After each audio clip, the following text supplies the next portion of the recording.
Is that Hella Flush or Mexi Flush? What did Mark say Hella Flush was? Flush. And Mexi Flush is where the rim is outside but the tyre's inside? Why is it Mexi Flush? I don't know. That sounds like a highly efficient toilet. Let me get like some Combo Pros on there. Aren't these combos? That's what you'd do, wouldn't you? These are Convo Amateur. Oh, that's right, no dad jokes. Damn it.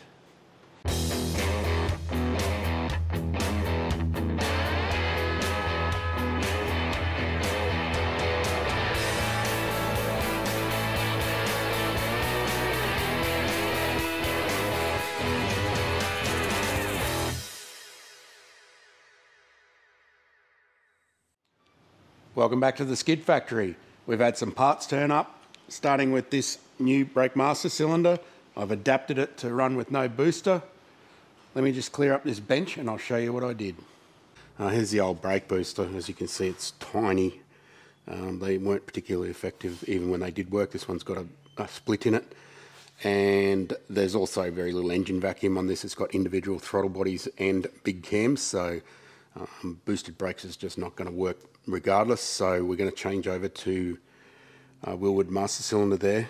This is what I've made to accommodate it. It's basically just a 25mm aluminium bar, cut down to size, studded each side, and a big hole bored through the middle. You can see that it's off center. So the original setup would have been straight through the middle of that. And the reason for that is that when you change to unboosted brakes, you've got to change the pedal ratio. So here's the pedal. I've had it all in the car and sort of marked a spot that works. You can see the original hole there for the pivot here. And that's where the new hole is going to be. So what we're doing here is changing the pedal ratio, which is that distance there to the pedal point, which is 310mm, divided by the distance from the top pivot to the push rod, or the clevis. So originally it was 4.1 ratio, so on a boosted setup you're between 4 and 5 depending on how soft your pedal wants to be or how big your booster is. That's pretty under ratioed for the size of the booster, I would have thought, but it obviously didn't have much brakes or performance in the first place, so it didn't really matter, I suppose. So when you've got unboosted brakes, if you just take that booster off, you need to change that ratio, otherwise you're going to have a rock hard pedal. And rock hard might seem good in the hydraulic sense, but when you actually want to apply force, it doesn't work very well.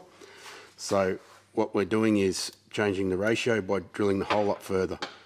And that's the reason why this is now being mounted up higher, because this only has a limited range of movement. You can't just bend that upwards. So sometimes it requires a lot of butchery, but I've just gone as far as I possibly can without cutting the car. And I've got it up around, that's around 6:1 pedal ratio, which is as high as you usually want to go. 5 to 6 is the sweet spot for unboosted brakes, according to folklore or engineering methods. You can look up this on the internet, which is what I did. So I've changed it to about 52mm. So that can be bolted in. This can go back in on its pivot with its new hole in it, and we should have an operating pedal that will work. And paired with the new calipers that we're going to use, which are from Hopper Stoppers, it should have pretty decent brakes that fit underneath 15-inch wheels for that old school goodness. Brake master cylinder's fitted up, came out pretty nice. The ratios work out well, so it should work fine once we get everything else sorted. Now we're moving on to the struts. This is our semi-finished product. Gav went hunting looking for some coilover sleeves at 45mm, which is the size of the strut tube on this KE70 strut.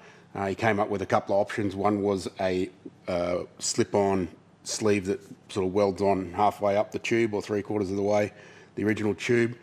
And also the other sort was the type that I chose to use. This is a full tube that you actually cut the strut off right down the bottom. These are better because you've got adjustment in the height. So with the slip-on and weld-on tube that's up here somewhere, you don't have any option. Once you put it on there, that's where it's going to sit. So you don't have the option to screw this whole unit in and out like you can with these. I've done this heaps of times. These sort of cast or forged bottom bits where the spindle is, they are very high quality steel, so they weld beautifully. I just went and sandblasted them at Old Cox just to clean up all the schmutz that was stuck on them, give us a nice clean weld, and come up pretty nice. So they actually also pressed on pretty hard. This tube is pretty, the sleeve is pretty well machined exactly right, so I had to use probably 5 ton of pressure to push it on there, which is quite a bit. So that's not going anywhere. Put one in, fits good. We've got the angle of our control arm here is sort of what's important, but we've got tons of adjustment anyway. So when everything else is finished, then we'll have to start fiddling around with it and making it all sit right. But no wheels, no brakes, no nothing, so we can't do anything about it right now. Brakes are on the way. They should be here in a couple of days. So once we get them, then we can measure up for our wheels. But it's a long process. We've got to have everything pretty much there before we can move on to the next task. But in between, we're going to do the rear diff. These are the rear stub shafts that go through the rear trailing arm. So that's obviously your wheel studs there. So these have to be upgraded because even if you upgrade the axles, these themselves would end up breaking with power and abuse. So these ones they're billet. They came from Mark in Sydney.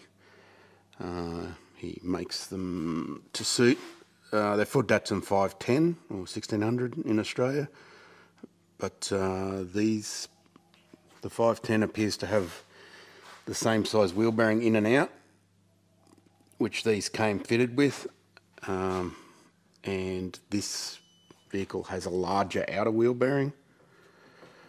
So I've just had to change that bearing there and add a little shim to it so they'll fit in. They look like they're going to go in now, so I will fit them up because we need this to be fitted so we can work out wheel offsets with the new flares. You can see the other part of the upgrade is that it used to go to a uni. It's kind of a complicated setup, 2 unis and a slip joint. These are the new ends there to suit a Porsche style CV. So the rear axles are going to be converted to a sort of a custom Porsche style setup. We have to fit the diff and them and then measure it and send that measurement away to get the axles made. So that'll be next. We're just waiting for I think it's a Cusco center we're going to put in it, or Cusco, into the R200. It's on its way from Japan.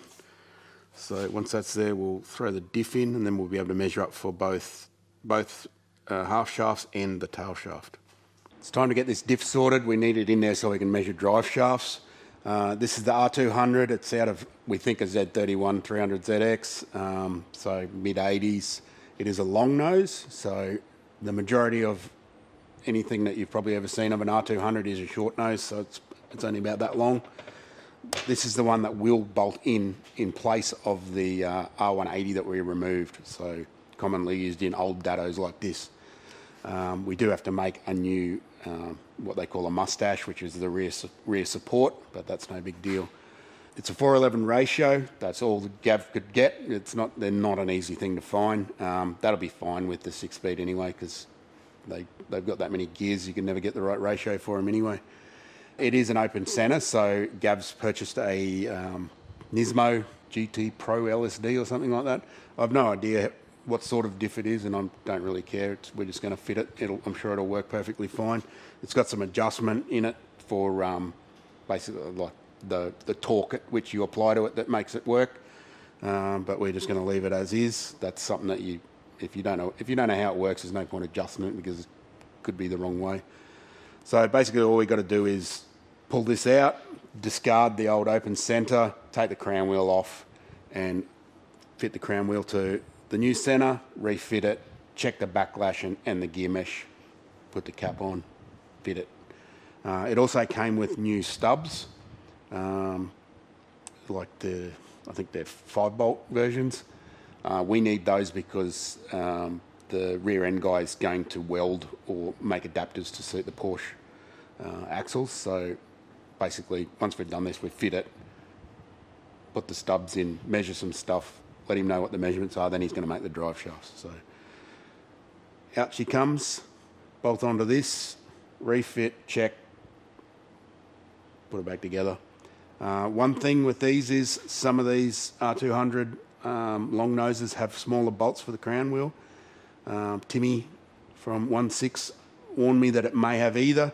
This one's actually got the larger bolt, so it must be a pretty late model one, but some of them are 10 mil, and in that case, you just make up some little spacer guides that slide down over the bolt to take up the extra space from the 12 mil hole. Pretty straightforward. We don't have to do it though, so that's good. Let's get stuck into it.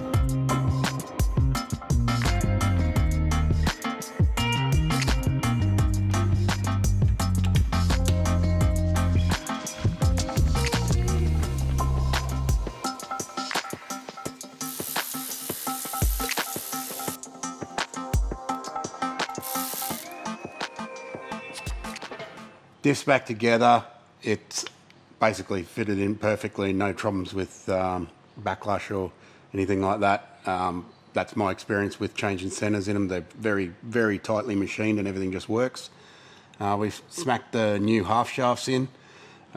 They came with the diff kit, these ones.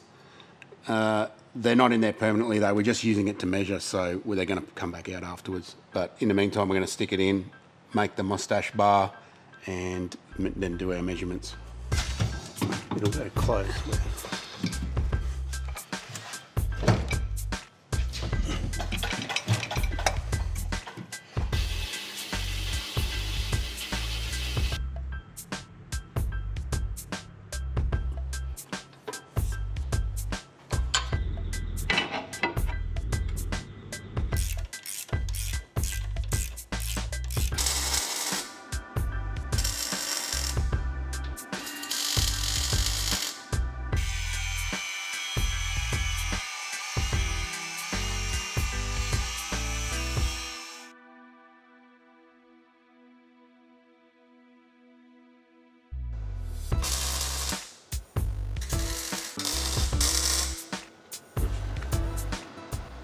Let's say Toyota there. Yep. What's that from? That's the leftovers of the KE70 strut. Is it? Just happen to be the right size for these, I don't know what they are, Jackaroo shackle bushes or something.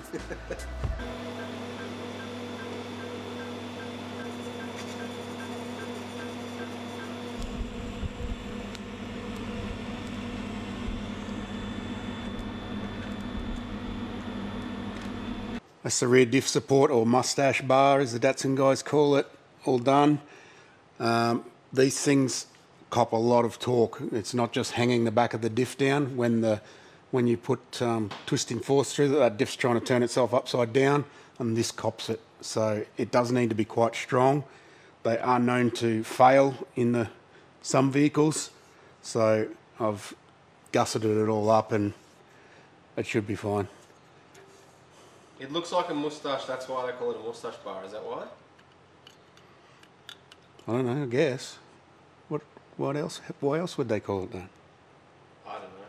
It's the dirty bit under the... Under the nose. Under the nose? It's not under the nose of the diff though. I don't know. Can't wait for the moustache fad to go away from 20s YouTubers. Actually, it'd be great if one of them could actually grow a moustache. Like, a real one. How about you shave your beard into handlebars? I can grow a moustache, you know I can. Yeah, I know you can. Yours is a part of your whole face. Can I fit this up now? Whoa, we were. As much as we do like to stir the internet up about cutting up classic Japanese cars and putting flares and stuff on it, the actual reason why we've done this is because it just needs tyres. Like, it would only have been able to fit a very small tyre on it because of this, what they call the surf line, which is this fold line here. The wheel has to tuck up inside it doesn't have a full arch. That's the reason why these were fitted back in the day. Even though they only had 20 horsepower more than the L20, this thing's got like 200 times. It's got a lot more, so it needs tyres. So that's why this is all being done. And the other thing it obviously needs to go along with tyres is brakes. So we mentioned during the drive that it didn't have any brakes. It was terrible.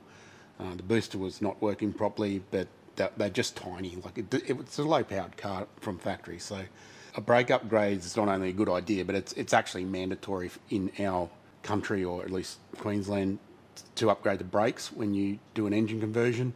On the front, we've fitted up the hopper stoppers kit. That kit is made for a K70 Corolla. It uses AU Falcon brakes. It would have fitted perfectly if we didn't put massive strut legs on it. It's only supposed to have 45mm strut legs from factory, and we put these big fat coilover legs on it, so we just had to clearance them a little bit to get the bolt through, but otherwise it fits just like every other Hoppers kit does. It's all common stuff, and it works really well, even on cars way bigger than this. So that's all good to go. For the rear, they supplied us this is what they use on a lot of rear brake kits. It's basically, if you're an Australian, you'll know the R31 caliper used to be what people used to use, which is a Nissan PBR caliper on the back, because it's got a built-in handbrake. So it saved a lot of effort when it came to fitting discs, because you didn't have to fit that internal brake shoe. R31 calipers are long gone. Like that's an 80s car. It's dead and gone. Impossible to get new. And Hoppers only use new stuff because that makes sense. These are Mazda 3, so Econo Box, your girlfriend's car, your grandma's car. You can buy them new still, which they do, and they have basically the same sort of design, except they're not 1,000 years old. So if they can hold a Mazda 3 from rolling down the car park into a shopping trolley, they should be fine on this. So they supplied us with a bracket that they have cut, that it's usually just welded onto a diff housing, like a solid diff housing, just as a start. So we basically stuck these on here and cranked the handbrake on with a zip tie, so it just bit onto the disc with this obviously couple of wheel nuts on here, centered it all up, and then just had a look. And one option is to weld onto this arm. Obviously it's made out of steel, so you could weld something onto it, but it's a very awkward shape. It's just weird brackets coming off it everywhere. The other problem with welding onto things is, in Australia we have weird laws. If you weld something when it's got to do with brakes or steering, you're supposed to get it X-rayed before it can be sort of engineered or approved, which is ridiculous, obviously, but that's just how it is. So, as with hopper stoppers do on the front, most of the stuff is bolted together, and that's the reason. If you weld something, it's impossible to sell. So, everything is bolted together with, they use a plate and then maybe some offset spaces in another plate to adapt it. So that's what we did. We basically just copied off what Hoppers do on the front and made our own. That's the piece that was bolted onto here. Used to go down and have like a horseshoe on it where you could weld it to a diff housing or something. I don't know why you're allowed to weld it to a diff housing and not to other things, but here we are. So we trimmed that off so it fitted inside here, and then basically I made this, which is to bolt onto what used to be the drum backing plate mount. You can see we've got them right at the top there. That's not uncommon for dados, pretty common for them to be up here. The only problem you can have with that is that with bleeding the brakes, because you don't have the bleeder at the top. This particular caliper's got a fairly odd bleeder set up on it that actually works, so it's not going to be an issue. That's the bleeder. So we shouldn't have a drama there. If you did, you'd just have to take the caliper off, hold it up, bleed it, put it back on again. No big deal. So that all bolts up. Other bits bolt onto other bits. It's all, you know, high-grade bolts and stuff like that. 8.8 minimum, mostly 12.9. So that should be good for our engineer to be happy, and it's obviously going to work pretty well. We've still got to get handbrake cables made. I'll talk to Duncan at Hoppers to see what they do, but that's a later on job. It's like aircon, you just do it later. So now we're ready to measure up for the wheels.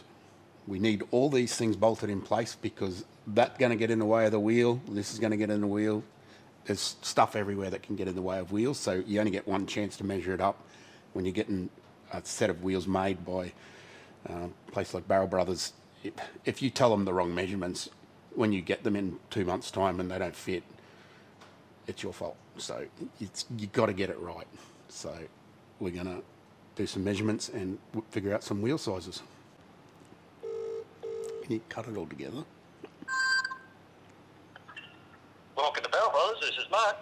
Hey Mark, it's Al from the Skid Factory here. Hey, how you doing, Al? Woody's pretty close by too. Oh yes, he's right here. He's manning the camera. Good on him. What can I do for you? We need your assistance to measure up some wheels for this here Huskar. Oh, yeah, that one. Yes. I had a talk with Gav, and we picked out a wheel for it. It's a good traditional, 22-inch FR. Nice. We were thinking about, but yeah, that's been done, No, we've got a good traditional Japanese wheel for it, and so I need some measurements. Cool. What do you want me to measure? Well, you're in luck actually. There's this new thing called YouTube, and we've got a channel on it where we've done a video on how to measure your car. Oh, really? Oh. I should get onto that YouTube thing. So, how do you spell it? U CHUBE. All right. Okay, so what with these old wheels, the big thing about them is that there's not. They were sort of designed for drum brakes and discs, single piston slider type calipers. So they don't have a lot of brake clearance. So what I need to know is if the caliper is sticking out in front of the hub at all, front and back, and from the centre out to the outside of the caliper, that radius there, you get me that? And then from the hub face outwards to the outside of the guard or the outside of the flare, and inside from the hub face to like whatever it's going to clobber, the closest thing it's going to clobber. These are going to be a 15-inch wheel, so... like the strut. Probably a strut on the front, maybe sometimes the handbrake cable or the trailing arm on the rear. Oh yeah, cool. Or the chassis or whatever, yes, as long as I know sort of where I can go from there. Cool. All right, Champion. That actually makes a lot of sense, so not rocket science. It's good. All right. No, it's not. It's pretty easy once you get a handle on it. See, once I've got those measurements, I can get here and draw up. I've got the wheel, so I can draw it all up and figure out, what's going to fit, and then give us a few options on, where you actually want it to sit. You want to fill up the guard fairly well, but you don't want to sort of hanging out too far. Cool. Police bait. Sounds good. All right. We'll measure some stuff up and get you some numbers, and I'll nip over and check out that new YouTube thing. See if I can find you. What's your channel's name again? The channel's Barrel Bros. Barrel Bros. Cool. Barrel Bros. Awesome. And there's this president on there that is running really well, thanks to you guys. Oh, that's good. I'll have to check it out. Good on you, mate. Cheers, mate. Talk to you later. All right, talk to you later. Bye. Bye-bye. That was my alarm. You got to go pick up the grommet from school. Oh. That sounds pretty simple. It's all. Did you listen? Yep. Did you? I've already watched the video because I'm a Good. fan of Mark's. Have you heard of YouTube? Yeah. So, caliper clearance? Caliper clearance. All the clearance there, that's mint. Hub to this and 15-inch barrel, so half a 15-inch. What's that? 100 and. About 200, something like that. And then we need to get the. Oh, yeah, so there, Up and then into the- up to here. Yeah. Yeah, those are the three. Sweet. I'll Pretty get back straightforward, to you. eh? I'll get back to you with some measurements, Barry. We're going to wrap it up there. It looks like that's a pretty long episode, according to Woody. He's sweating me. Too much talking. So we got a bit done. We got those front brakes sorted, the suspension sorted, the rear diff fitted, the rear brakes fitted. That was a fair job that you didn't really get to see much of the measuring and squinting. And we measured up for the wheels, which was basically what we were striving for the whole time. So this project's a bit like do 10 things to get one thing. But eventually we'll catch up and then we'll be able to assemble everything. But it's just tick things off the list at the moment. So that's what we've been doing. So that's all we got. We will be back next week, and we might do next week what we said we were going to do 2 weeks ago, but that could change. I think I've got a sump coming. Matt's been working away at it when he can. So when we get that, we will pull the engine and the driveline and everything back out again and go from there. Still waiting on a few bits, but difficult to get things at the moment. So when they turn up in the mailbox, we'll fit them up as soon as we can. So stick around and see where we're up to next week. Actually, we've got a midweek episode this week. Have we? Yeah, we do. Is it relevant to my interests? It's relevant to if you like JDM vehicles, then you're going to like it. Okay. What is it? I'm in the MR2 at a track. Oh, And with lots of other cars. that's not a JDM vehicle. It is an ADM vehicle. It's but an AUDM. yeah. Selling my... Look out for the title. Ready? Selling my Ferrari at a car show. Boom. If that's not clickbait, That's very YouTubery. That's of real you. bait. YouTube. Show me. And then in brackets, it's not a Ferrari in the thumbnail. How good's that? Check it out. Wow. All right. I'll be sure to check it out. Yeah. Thanks for watching. YouTube. UCHUBE. Bye.